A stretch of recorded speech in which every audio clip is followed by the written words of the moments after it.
But my favorite version of you in WCW, again, leader of the Misfits in Action, because this name, General HUGH RECTION, again, whoever came up with that name deserves a raise because that is hilarious. They already have Hugh Morris for you. Boom, check mark, great name. And then General HUGH RECTION, another check mark for a name. Who gave you this name? Who came up with the Misfits in Action? Because I love it.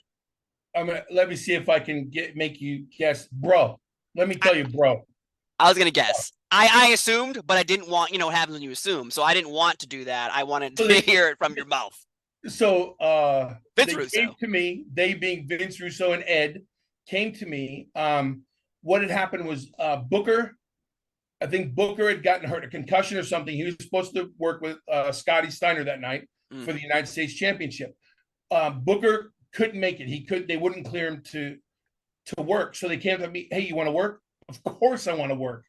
And on a pay-per-view, yes. Okay, we got this thing. And they sent someone out to get me military pants and boots or whatever it was. And they said, we want you to cut this promo.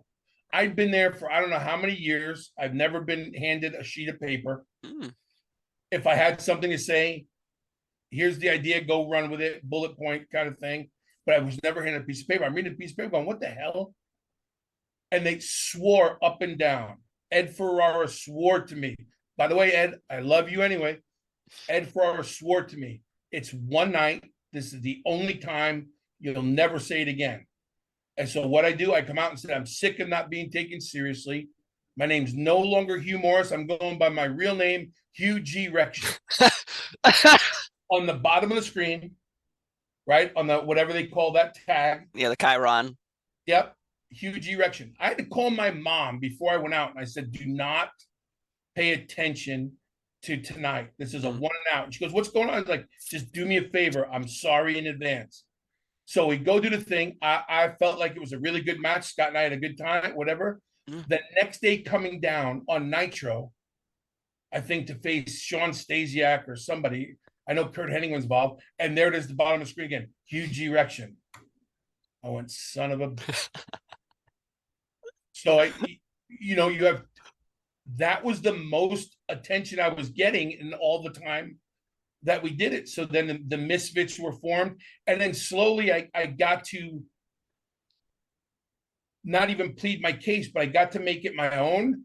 And then soon after that, I became Hugh Morris again. And I started using my real name in the mix as well, because we got to be very serious at times when it was about Canada and things like that. Yeah. But that General RECTION crushed it because I had at the time I had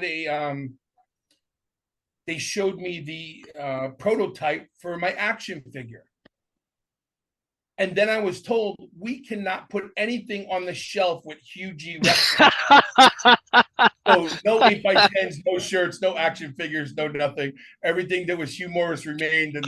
And so it was a blessing and a curse, but that was probably the most fun I've ever had. Oh my God. I didn't even think about that. Of the fact that you can't put, because like Jeff Jarrett in the WWF had an action figure, and on his guitar, his catchphrase on TV was "Don't piss me off." On the guitar, it says "Don't make me mad." Yeah. Al Snow had a problem too, that people thought it was a severed head. Yeah, people thought it was a severed head. It's actually, if you watch the show, it's a mannequin head he talks to. Yeah. Because the WCW, people always seem to crap over WCW 2000. Like, oh, it was terrible. It was terrible. Blah, blah, blah, blah, blah. But yet, I think you and Lance Storm had the best rivalry of that year. You had so many talented wrestlers on the card, but it felt like WCW's wheels fell off, and they allowed younger talent to suddenly move forward, like the Billy Kidmans of the world, and you and Shane Douglas and Lance Storm. It felt like there was a new generation, but unfortunately, with a merger of companies, sometimes things happen, and obviously WCW closed. But I'll be honest, I think that you and Lance Storm had the best rivalry in 2000, and you're. Of course, because you brought it up, USA versus Team Canada was a gigantic. Even Hacksaw Jim Duggan at one point had to join Team Canada. Like that's mind-blowing stuff. And working with Hacksaw, one of the biggest legends of all of wrestling, any wrestling event you still go to, you're up in the escalator going up. Ho! You know where he is, yeah. Still yelling it. Still yelling, even if people don't even know who Hacksaw is, like a little kid, a little 4-year-old kid is maybe not know, but that hoe, people know that. I got used to being on the same side of the fence as Hacksaw, because believe it or not, I was on that baby face side of things, especially with Lance. So when they finally convinced Hacksaw, which is a whole different story in itself, to go to Team Canada, I was then on the receiving end of that freaking 2x4 for more times than I appreciated. And he was so mad about doing the Team Canada thing that 2x4 had no wiggle room whatsoever. You were getting shebanged with it. And I was like, damn it, I wish he'd jump back to America, because as a Canadian, he kicked my butt all over the place. So why? Well, obviously he was very upset, but what did he share with you by being so upset? Because he's Mr. USA.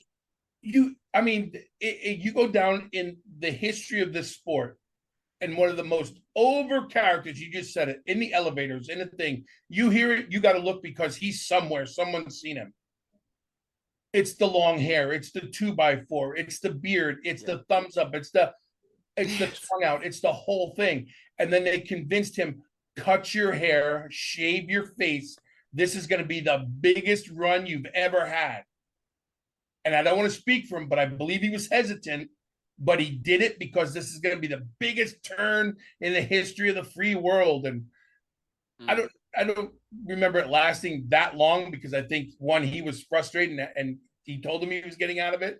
But I think the initial shock of him doing it, people grabbed on it, and live event wise, it was a big deal. But I know it was a lot. You just took one of the biggest characters in this business and turned him into